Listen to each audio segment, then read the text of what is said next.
And we're back. Well, what's happening in the political world? President Trump reigniting racial tensions. U.S.-China trade war is back in the news. And here to tell us more is our political expert, Lee Bynes. And good to have you. Good to be back. Hey, let's first talk, before we get into politics. This does have political ramifications. Roseanne, the actress, has now had her series terminated by ABC. The reboot, the relaunch was given. This after racist comments were made via Twitter in regards to Valerie Jarrett, former Obama executive. Some people have said that, you know, Roseanne is, well, not some people, everybody knows who Roseanne has always been, consistently with racist remarks. But the question that's being put on the table is the presidency and reigniting the passion for people who've had racial undertones now to be very out front with it, and Roseanne coming as no surprise. But you know what, I think that Roseanne's remarks and the situation that she's in right now is pretty much emblematic of the Trump presidency, of the Trump's campaign, throughout his campaign and throughout his presidency thus far. It's been a lot of racial tension. And I think a lot of folks in his camp, those who happen to support him, have been given a license to go beyond the pale. And they feel as though that they now have a voice, and they can express that voice any way that they want to.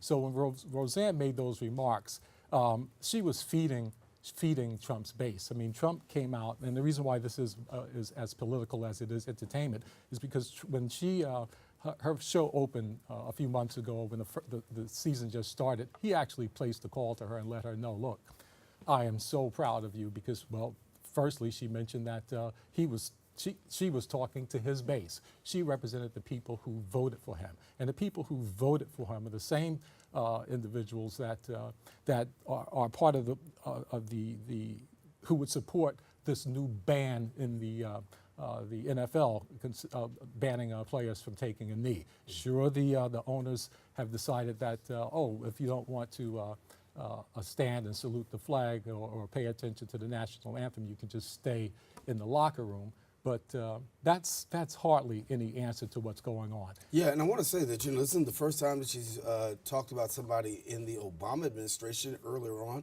she made some very disparaging comments against Susan Rice. Yes, she likened her to being a monkey as well. And, you know, ABC did the right thing in terms of canceling the show, but I have a feeling that had more to do with money than it had to do with doing the right thing. Roseanne's history was well documented. If they wanted to do the right thing, they would have never brought her on board in the first place. I think they did it because they knew that a lot of money could be made, and when they found out that she couldn't be toned down, it was too late. She had already kind of just destroyed herself, and would have done the same thing with the network as well, because a lot of people were already going to pull their funding. Advertisers were going to be fleeing, and they did the right thing for the bottom line. Let me switch first for a minute and talk about where are the children. I know you've got some concerns about that and some things that you want to bring to the table. Absolutely, and you know what? This all plays into the race thing as well, because you know there's as many as 1,500 kids that are missing right now.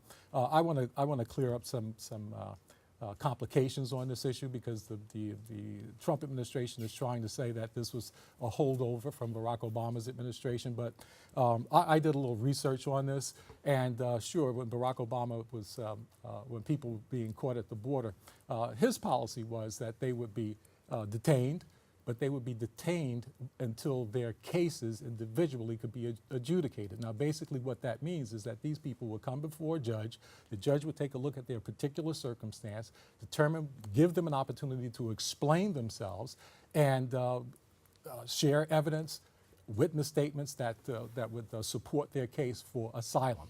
That being, if they made it over those legal bars, then those people had an opportunity to stay in the United States, and their families would be reunited. Now, the only reason why the children in that situation were separated for their parents in a temporary situation is because it would be illegal to incarcerate a child indefinitely. And since these cases, we didn't know how long that they would take, that was the reason for that situation. This is different right now because that was a policy of necessity. This is now the latest policy that Donald Trump's own Attorney General Jeff Sessions came out before the cameras, before reporters, and said that now the new standard is that if you cross the border, you have broken the law. If you broke the law, you're going to be prosecuted and you're going to be incarcerated as a result of that.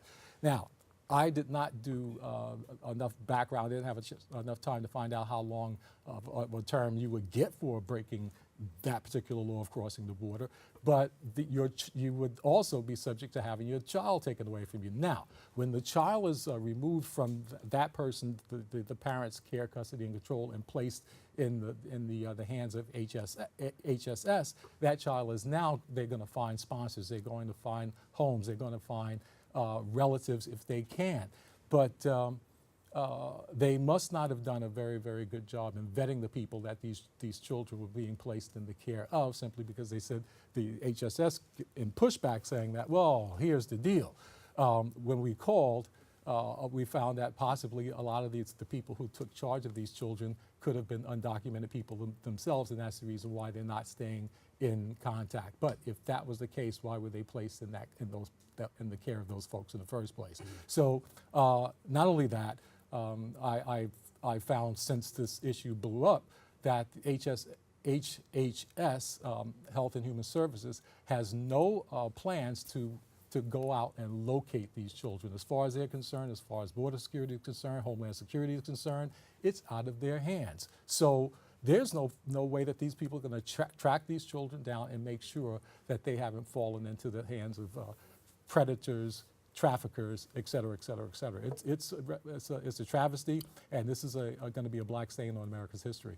Certainly a story that we'll continue to follow, and I know that we'll continue to update as we get more information. Sure. I want to get ready because here in New York, of course, we're getting ready for primary elections, mm-hmm. and a lot of people are concerned, saying, listen, the recent activity at 1600 Pennsylvania Avenue is heightening a base that's actually coming out to be able to vote.